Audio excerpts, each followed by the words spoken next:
can you tell me a little bit about how you came to know the Port River? Yeah, well, in some ways I'm a bit amazed that I think I kind of didn't see it for a long time. I've lived down here since 1989 and it's only like in recent years that I've kind of gone, oh wow, this is just such an incredible place. And yeah, it's a bit surprising to just kind of think, how can you drive over a bridge or bypass it and kind of not see it? Can you trace that back to anything? Was there a moment where you sort of noticed, or? Well, probably because when I started to be involved in the climate adaptation planning, Okay. Yeah. and then my focus initially was in terms of risk because of sea level rise and Yep. the impacts that it have on the river Uh-huh. and the community.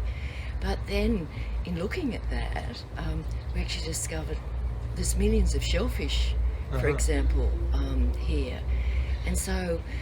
Yeah, then I've come to kind of really love and appreciate the river and to not see it just in relation to what will happen to it and us Yeah. arising from sea level rises. Yeah.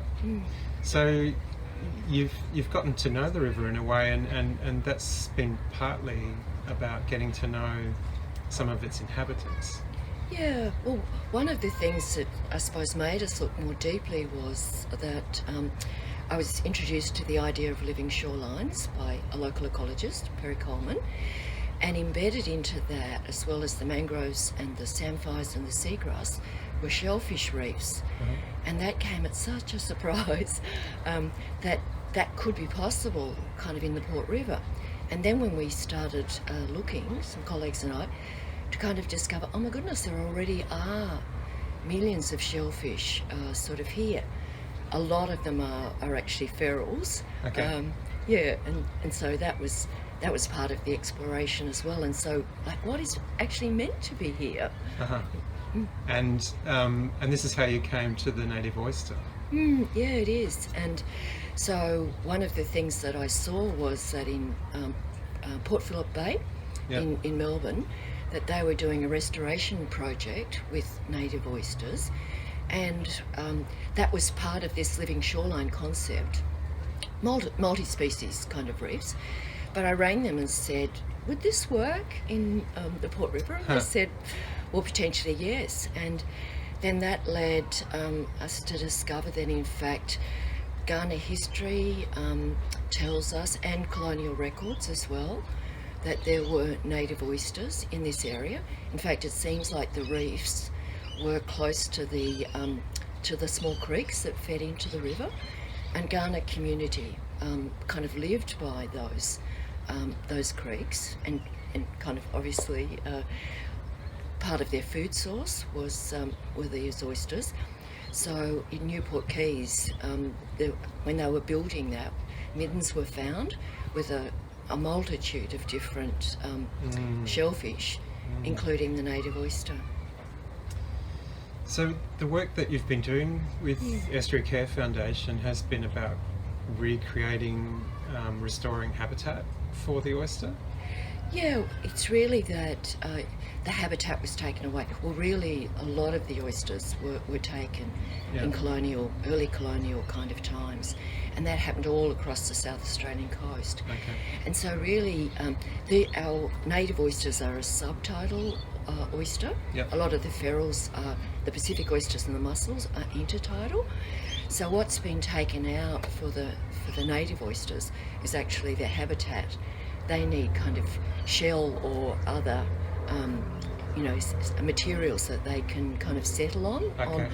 So they're called a mud oyster, and it seems like some of them can actually live on the mud, but generally you need to kind of lift them off the mud a bit. So our project has been about, would they live again in the river after all these years? Yeah. Would they survive? And the answer was yes, they thrive. Right. And so then how do we actually provide the habitat that they need so that they can find a place again here?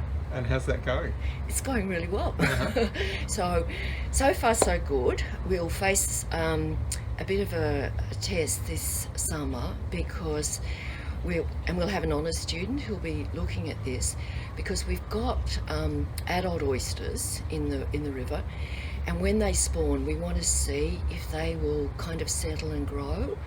Last year it seemed as though a number did settle, but then something meant that a whole lot of them kind of died at the same time. Okay. So they got to a certain size and then didn't go on. So whether it was heat or we don't know. But this year we'll have an honours student from Adelaide Uni.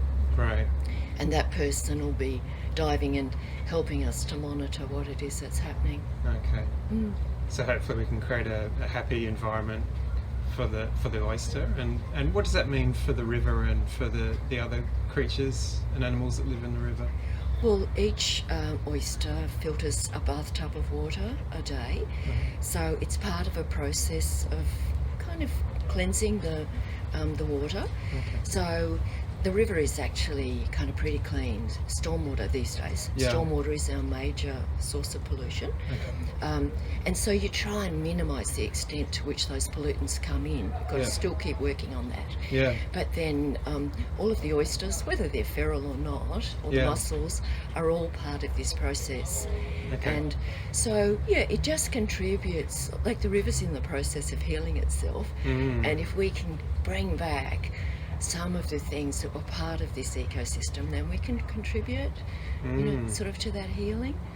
What has it meant for you? I mean, having been a resident here for quite some time, and I guess you've got this kind of before and after picture of what it now feels like to have a relationship with this river, where you know you're part of this healing process. Can you talk about what that means for you? Yeah, it's actually been a really significant change in a lot of ways, and the way I now think about it is that Kaurna people lived in this area. There was a point at time at which they were the guardians and they lived by this place, and we know in terms of records that oysters date back in Australia into at least 8,000 years, and they're actually, as a creature, they've existed for 45 million. Actually 450 million years. Oh my God. At least 400. So back in the age of the dinosaurs. So there's this incredible sense of, them having existed for a long time, existing in this environment, the Kaurna people having a relationship with them, as a food source and maintaining that.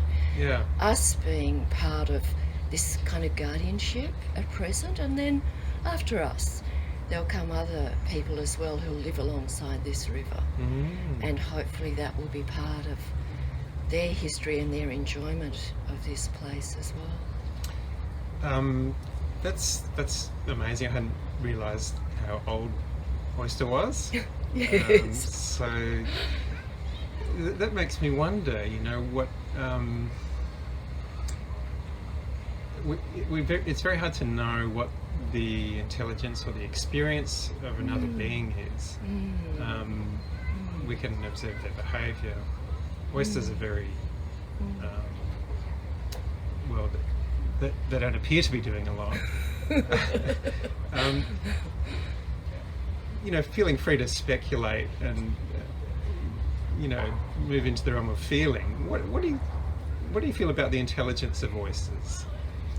Well, I suppose what you see is that they don't actually open that wide. So in that sense, I suppose that seems like a really sensible way of protecting yourself from a predator. So when you do see them kind of open, it's not like it's not like this. It's kind of quite small. And and that process of being able to take water in and then filter it and basically dispel the stuff that you don't need, and they bind that actually in a way that means that it goes down into the mud. So as they kind of filter out, in order to get what it is that they need, then they bind the crappy stuff, and then that kind of falls to the mud. So that's part of that process of how they kind of filter the water. So it's such an interesting kind of way of coexisting with other beings, that you're part of the solution for them, and at the same time you're taking what it is that you need from the environment. So you're talking about the oyster and its relationship to the other beings, but I suppose now you've got that connection too. Yeah. I don't eat oysters anymore. And you wouldn't want to eat the oysters around here, I guess. No, we're not. I mean, given that we do get sort of stormwater inputs, that's not the idea. These are. It's absolutely fine to eat oysters and get them from the areas, where they're grown for that purpose. But ours are kind of ecological warriors. Yeah, we don't want anybody. We want to protect them. They're special. Yeah. And can we talk about who, in those habitats where the oysters live? Who else lives there? I can't actually. I can't talk a lot about that because I don't know. No, that's okay. Yeah. I mean, I know in an abstract sense, but I really don't know anything useful to kind of, like, I know there's this whole web of life that exists that kind of grows up through the food chain, that culminates in the dolphins, sort of, for example. Okay. So down in the mud, you start with a whole range of different sort of creatures, and there's a whole web of life that then ultimately kind of leads to fish, and the fish are then taken by the dolphins, and so it's a big web of life that exists in this environment. Beautiful. Is there anything else you'd like people to know about the river and the oysters, and this kind of unique environment we have in Port Adelaide? Well, I suppose the other thing to recognise, if you get a chance to kind of go out down the river, is that we've got other shellfish reefs with razorfish and with our seagrass. Okay. And so as the water quality is improved significantly, particularly with pen rice sort of closing, then the seagrass is coming back, and amongst that you see these other kind of native oyster reefs, which are our razorfish or our pinna reefs, sort of as well. So you'll see them in the intertidal kind of zone, going down the river, particularly next to Torrens Island. When you By intertidal you mean when the tide is down, it'll become visible, or so they live in that kind of zone sometimes they're covered, sometimes they're not. And then when you're looking around the inner harbour, then what you're going to see a lot of in the intertidal zone are the Pacific oysters and the mussels. But hopefully there'll come a time at which people can kind of snorkel and things like that in order to see our native oysters. And we're also working with another not-for-profit group, Ocean, to get one of their rigs over our reefs, so that people can kind of see them through a live feed. Sounds fantastic. Well, thank you very much. That was fascinating, and thanks for your time, and thank you to the oysters. Thank you.